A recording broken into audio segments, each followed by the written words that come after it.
Gas cylinder restoration. Umapur के गांव में हरि कहकर एक वेल्डर रहता था। वो लोहे की सामान का वेल्डिंग करता रहता था। हरि के शॉप में विजय कहकर और एक लड़का भी वेल्डिंग करता था। विजय बचपन से ही बहुत मेहनत करता था, लेकिन हरि उनको अच्छे से पैसा नहीं देता था। इतना ही नहीं बल्कि विजय की बहुत बेइज्जती भी करता था। एक दिन 2 कस्टमर शॉप में आए थे। तब विजय हरि से, भाई मैं आपसे इधर काम नहीं करना चाहता हूँ भाई, मैं खुद का एक शॉप लगाना चाहता हूँ। इतने साल तक तुम्हारे पास काम करने के लिए मुझे कुछ ना कुछ पैसा दोगे तो अच्छा रहता है भाई। ये तो बहुत बढ़िया विचार है विजय। इधर के बहुत गांवों को खाली हरि का ही एक वेल्डिंग शॉप है, इसलिए हरि का भी ज्यादा काम नहीं कर पा रहा है। इसलिए हरि भी आजकल ज्यादा काम नहीं कर पा रहा है। तुम भी शॉप लगाओगे तो हरि को भी थोड़ा भाड़ा कम हो जाएगा। तब हरि मन में, अबे ओए विजय, तुम बहुत होशियारी से कस्टमर्स के सामने कहकर मेरा मुंह बंद करा दिया। देखते जाओ मैं तुम्हें कैसे धोखा देता हूँ। सोचकर विजय से, विजय बचपन में तुम एक अनाथ हो और तुमको मैंने ही काम सिखाया और एक रास्ता दिखाया, लेकिन तुमको भी पता है ना कि हमारे वेल्डिंग की काम में इतना फायदा नहीं होता है, इसलिए मैं तुमको पैसा नहीं दे पा रहा हूँ। मेरे पास एक पुराना गैस सिलेंडर है, वो भी तुम्हारे साथ ही मिला है, वही तुम्हारा संपत्ति समझकर लेके जाओ, बस इतना मैं कर सकता हूँ। तब मन में विजय, कंजूस कहीं का, मुझे 15 साल उपयोग करके ये पुराना सिलेंडर देते हो? ठीक है, जो भी है तुमसे छुटकारा पाना ही बड़ी बात है, सोचा। हरि ने एक पुराना घटिया सिलेंडर को ले आकर उसे दिया। विजय उसे घर लेके गया। अब विजय के पास उनकी प्रेमिका कीर्ति आई। विजय कीर्ति को हरि ने दिया हुआ सिलेंडर को दिखाया। विजय चलो जाकर उस हरि को मार देते हैं। इतना साल काम करवा के तुमको एक डब्बा सिलेंडर देता है, मुझे तो रोना आ रहा है। तुम शॉप कब लगाओगे? मैं अपने प्यार के बारे में पिताजी को कब बताऊंगी? मुझे कुछ समझ में ही नहीं आ रहा है विजय, ये सिलेंडर मेरी मजाक उड़ा रहा है जैसा दिख रहा है। कहकर उस सिलेंडर को पैर से लात मारी। वो सिलेंडर नीचे गिरा, लेकिन कुछ लोहे का आवाज नहीं आया। ये क्या, नीचे गिरने से भी लोहे का आवाज नहीं आया? एक बार देखो। तब सिलेंडर को देखकर विजय, ये तो जंग नहीं है कीर्ति, मिट्टी, ऑयल और गंध है। इतनी पुरानी सिलेंडर को जंग नहीं लगा है बोले तो ये प्लास्टिक का तो नहीं है ना? कहकर उसे बाहर ले जाकर उसे रिस्टोरेशन किया। तब वो एक सोने के सिलेंडर जैसा चमकने लगी। उसे देखकर दोनों चौंक गए। इससे हमारी जिंदगी सेट हो जाएगी।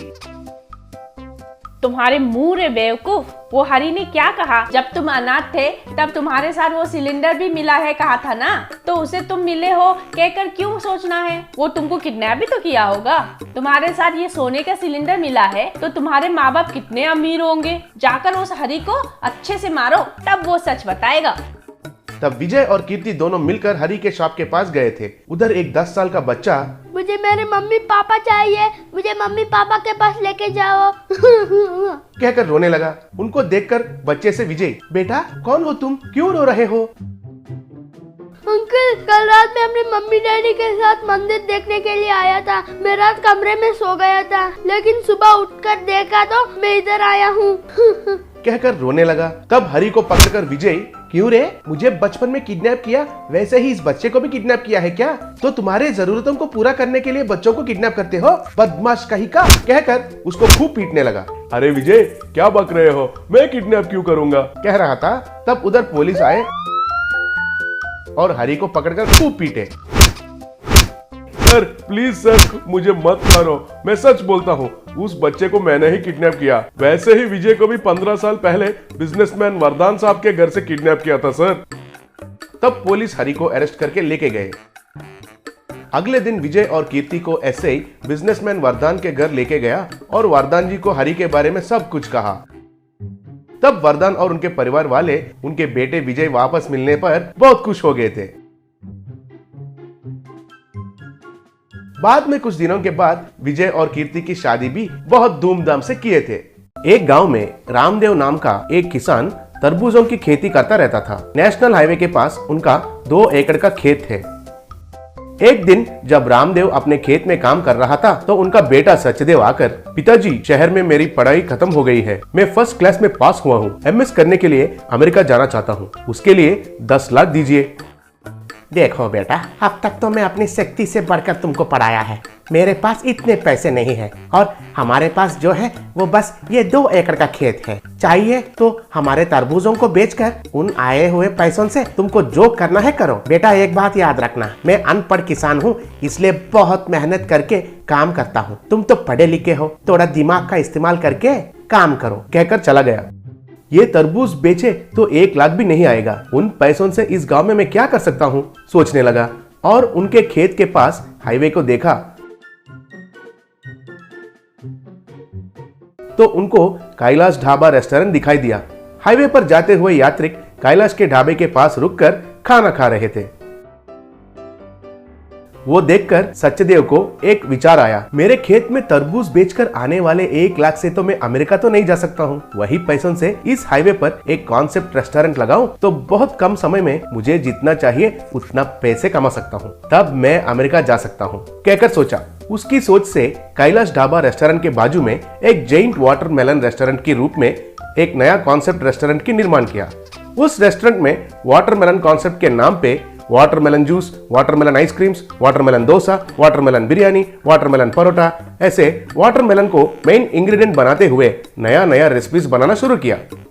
सत्यदेव का ये वाटरमेलन कॉन्सेप्ट बहुत सक्सेस हुआ और कैलाश का बिजनेस बहुत गिर गया। कुछ दिनों के बाद सत्यदेव के खेत में तरबूजे खत्म हो गए थे और रेस्टोरेंट को वाटरमेलन का स्केर्सिटी आया। वो बात जानकर कैलाश, वो सत्यदेव तो वाटरमेलन कॉन्सेप्ट के नाम पे बहुत हंगामा किया था। अब उनके खेत में तरबूजे खत्म हो गए हैं, इसलिए कस्टमर सारे मेरे ढाबा को ही आ रहे हैं, कहकर बहुत खुश हुआ।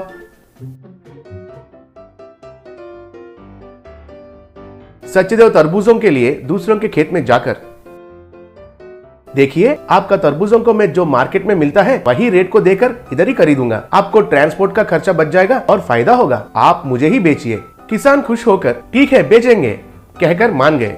दूसरों को खेत में से लाए हुए तरबूजों से वाटरमेलन रेस्टोरेंट का बिजनेस फिर से अच्छा चलने लगा और कस्टमर्स कैलाश के रेस्टोरेंट को छोड़कर उधर जाने लगे। तब कैलाश के आंख लाल हो गए। उस वाटरमेलन रेस्टोरेंट से कस्टमर्स को हमेशा के लिए दूर करना होगा, लेकिन कैसे? सोचकर उस वाटरमेलन रेस्टोरेंट के पीछे इकट्ठे हुए तरबूजों के पास आया। खेतों में छिड़काव करने वाले कीटनाशक को उन तरबूजों के ऊपर छिड़काव किया। अबे ओए सत्यदेव, अब इन तरबूजों को खिलाओ रे तुम्हारे कॉन्सेप्ट फूड में, तब कस्टमर्स का फूड पॉइजन हो जाएगा और तुमको जोते से मारेंगे। सोचकर कोई देखे बिना उधर से निकल गया। कैलाश को ढूंढते हुए उनका बेटा चिंटू उधर आकर, मेरे पिताजी को इधर आते हुए देखा था, लेकिन इधर तो नहीं है, कहाँ चले गए होंगे? सोचकर उधर उन तरबूजों को देखकर, अरे वाह, वाटरमेलन मुझे बहुत पसंद है, कहकर एक वाटरमेलन को तोड़कर खाया और बेहोश होकर गिर गया। सचदेव और बाकी लोग उधर आकर देखे। चिंटू के मुंह से झाग निकलते हुए देखकर, चिंटू को सांप ने काट लिया, डॉक्टर के पास ले जाना है, कहकर चिल्लाया। वो सुनकर कैलाश उधर आकर चिंटू को और वो टूटा हुआ तरबूज को देखकर, अरे बाप रे, मैंने तरबूज के ऊपर छिड़का जहर को मेरे बेटे ने खाया है क्या? ये लोग तो सांप ने काटा है सोच रहे हैं। अगर मैं अब सच नहीं बोलूंगा तो मेरे बेटे को गलत इलाज करेंगे, कहकर मन में सोचा और सबके सामने उनकी गलती का स्वीकार किया। तब सब लोग कैलाश को पकड़कर खूब पीटे। सत्यदेव चिंटू को हॉस्पिटल लेके गया। दूसरे किसान तब, सत्यदेव तुम्हारे रेस्टोरेंट के लिए हमारे फसल को तुम ही खरीद कर मार्केट दलालों से हमको बचाया। तुम और तुम्हारे रेस्टोरेंट हमारे आशीर्वाद से 100 साल तक अच्छे रहे, कहकर आशीर्वाद दिए। मेरे बिजनेस की वजह से इतने सारे किसानों को बहुत उपयोग हो रहा है, तो मुझे अमेरिका क्यों जाना है? मैं तो अपने माँ पिता और इस गांव को छोड़कर कहीं भी नहीं जाऊंगा, कहकर उस वाटरमेलन रेस्टोरेंट को अच्छे से चलाते हुए उधर ही खुशी से रहने लगा। बुंदेलखंड नाम का एक गांव था।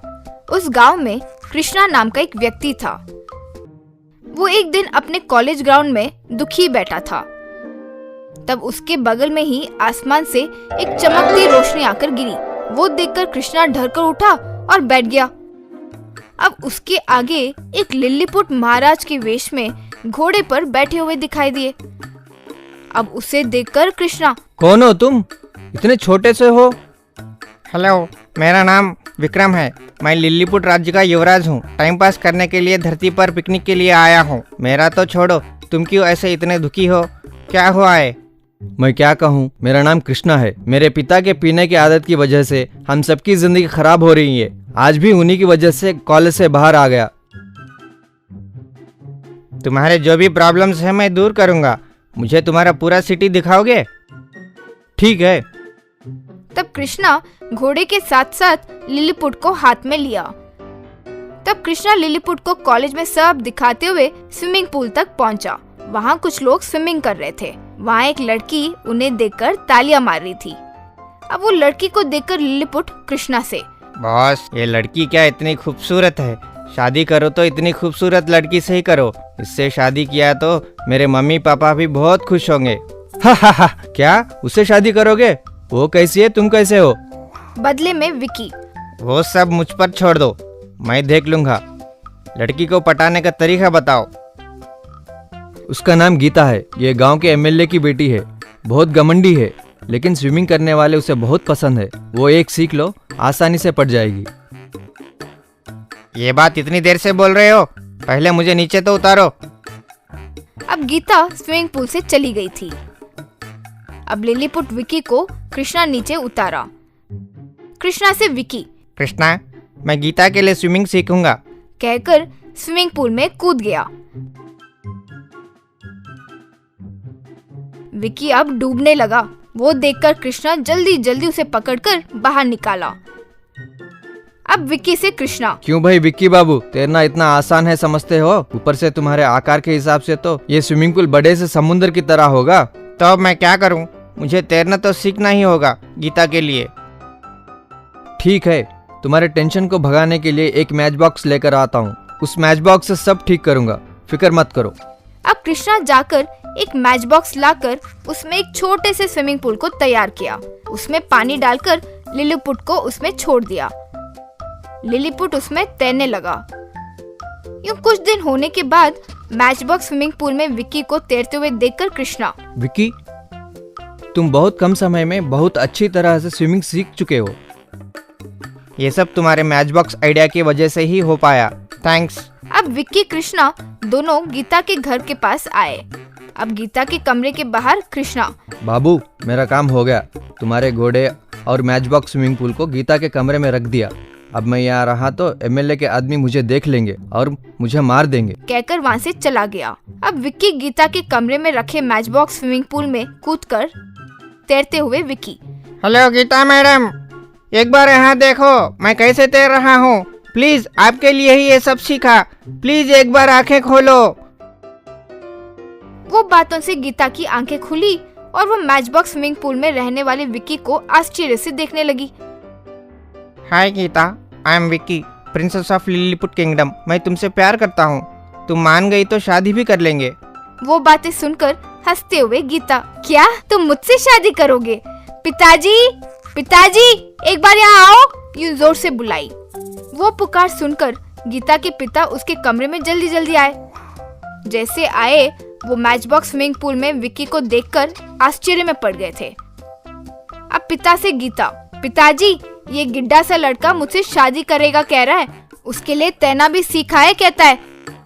हाँ क्या? अरे तुझे तो देखकर ही हंसी आ रही है रे। मैं अपनी बेटी तो नहीं दूंगा, लेकिन तुझे उठाकर अपनी शोकेस में खिलौने की तरह रख लूंगा, ठीक है ना? कहकर विक्की को पकड़ा। हाँ क्या ससुर जी? फिर शर्ट से एक छोटे से छड़ी को निकालकर उसे घुमाया।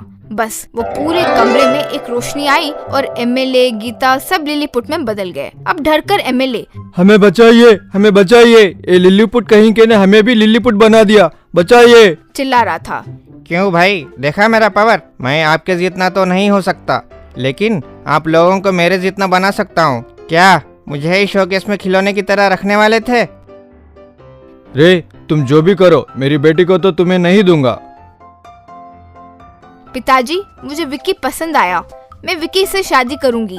वो मेरे लिए मेहनत करके स्विमिंग भी सीखा। फिर गीता विक्की से, कृपया करके मेरे पिताजी को बड़ा बना दो। तब विक्की अपने हाथ में रखी छड़ी को घुमाया। एमएलए फिर मामूली कद में बदल गया। फिर विक्की गीता को अपने घोड़े पर बिठाया। अब एमएलए से विक्की, ससुर जी हमारे घर जा रहे हैं। शादी का मुहूर्त तय होने के बाद बताता हूँ। वैसे बोलना भूल गया, कृष्णा नाम के मेरा एक दोस्त है कॉलेज में, उन्हें बहुत अच्छे से देखना। अब विक्की गीता घोड़े के साथ गायब हो गए।